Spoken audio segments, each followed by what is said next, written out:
Ang niluto ko ngayon ay shrimp balls. Homemade shrimp balls. Na ginamitan ko lang ng siomai wrapper. Pwede rin ang wonton wrapper na ginupit-gupit na maninipis na pahaba. Yan. Tapos tinadtad na hipon, dahon na sibuyas, galing yun sa tanim namin. Yan ang mix niyang aking homemade shrimp balls.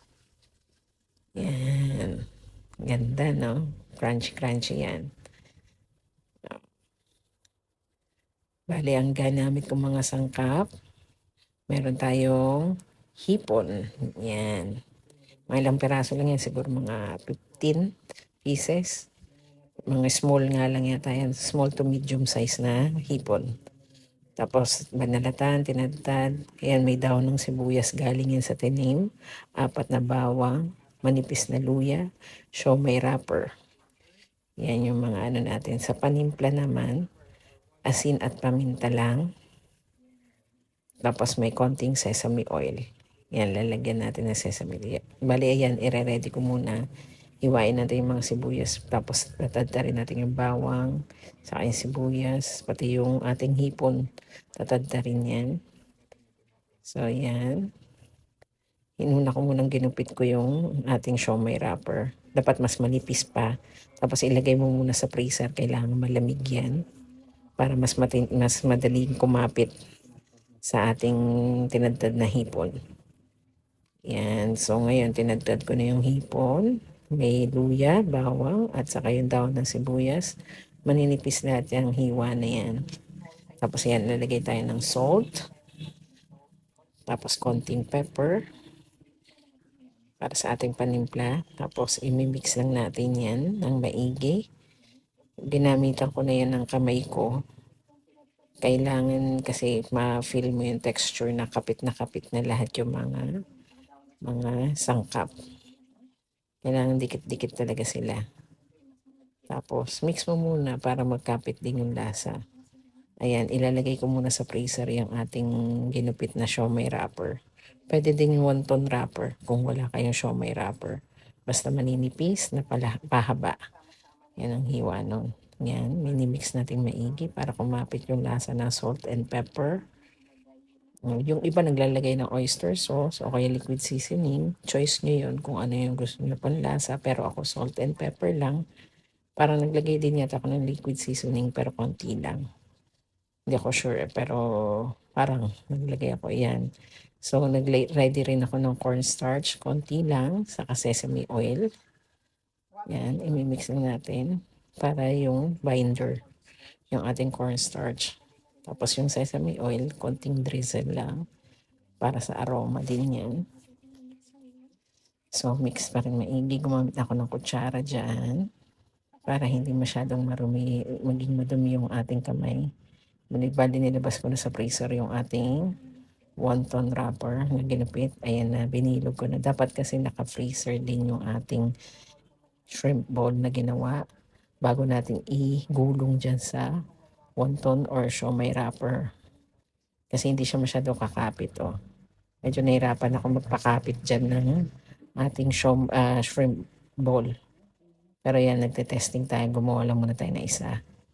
Yan. Kailangan mabalutan maigi yan, yung labas, bago natin iprito. Yan, medyo makapal na yung gawa ko. Kaya ginupit ko pa ulit yan siomai wrapper na yan eh.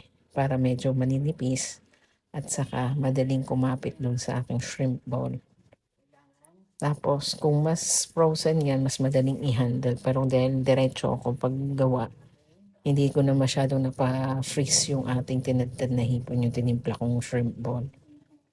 Pero okay lang din yan. Tapos yung mantika natin, dapat lubog siya.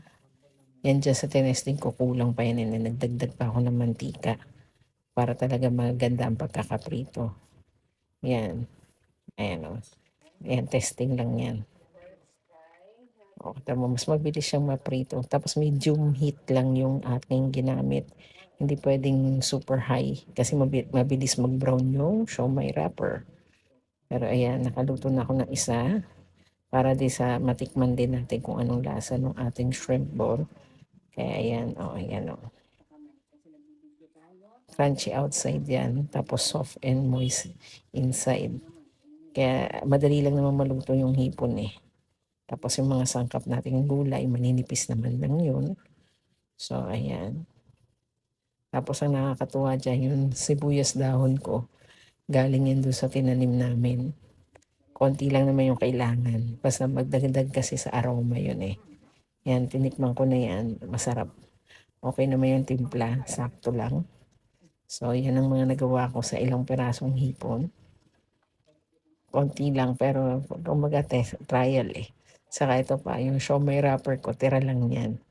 Kumbaga, tinatabi ko kasi sa ref yun. Kumbaga, nasa chiller lang siya.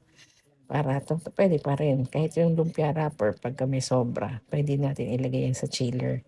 Basta, i-ano lang natin, ibalot lang natin ng maayos para hindi siya ma-dry. Oo. Kasi pag nag-dry yan, hindi mo na magagamit, matigas. Ayan, okay pa o, diba? Ayan, piniprito ko na yun aking nagawang shrimp balls. Parang based doon sa aking binilang parang 15 to 18 pieces. Pero ang nagawa ko lang yata mga 11 or 12 pieces lang yung aking shrimp balls. Pero okay naman. Ayan. Piniprito natin siya sa medium heat para lahat magiging nilagay ko lahat sa gilid kasi nandun yung pinaka ng oil. Hindi kasi pantay yung ating pagkakaano. Pag nilagay ko sa gitna, hindi siya, kumbaga parang yung aking kalan yata parang medyo slanting eh. Kaya ginalagay natin sa gilid lahat yan, mga shrimp balls natin. Medyo mahina yung apoy ko dyan para maluto talaga. Sure tayo at hindi masusunog ka agad yung wrapper. Oo. Yan. Ikot-ikutin lang natin. Balik-balik na rin natin in time. Yan o. Para sure tayong luto yan. Yan. Balik-balik na rin natin. Saka huwag natin patustahin ng super golden brown. Hindi din maganda lasa pag super golden brown. Tamang golden brown lang. Yung pagka-brown niya hindi naman yung tostadong-tostado. Yan. Ayun lang. Tapos tuloy-tuloy lang natin ihalo-halo yung ating piniprito para pantay ang pagkakaluto. Tinidor na nga lang yung gamit ko dyan. Kasi yung tong ko, hindi ko nakuha. Pero mamaya, tinan nyo, gagamitin ko na yung tong ngayon kasi parang mabaliktad ko na siya dapat. Baka sobrang brown yung ating pagkakaluto. Ayan. Konting prito na lang, maluluto na yan. O, diba? Ayan na. Nag-brown na siya. Okay na yan. O, konting luto na lang sa isang side. Pwede nang hanguin yan. Ayan o, tingnan yan. Tine-check ko pa yan isa-isa. Kung okay na o hindi pa. O, so far, malapit-lapit na ilang minutes na lang. Madali lang naman kasi lutuin yan. Dahil ang hipon hindi naman kailangan matagal lutuin. Saglit lang. Hindi katulad ng karne. Medyo kailangan ng ilang minutes talaga.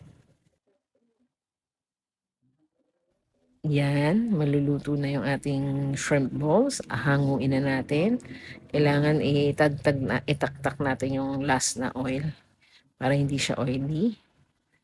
Ayan, luto na at ready to serve na ang aming homemade shrimp balls. Wala pala akong ginawang sausawan. Usually chili oil lang ako eh. Sweet chili oil. Yan. Okay na.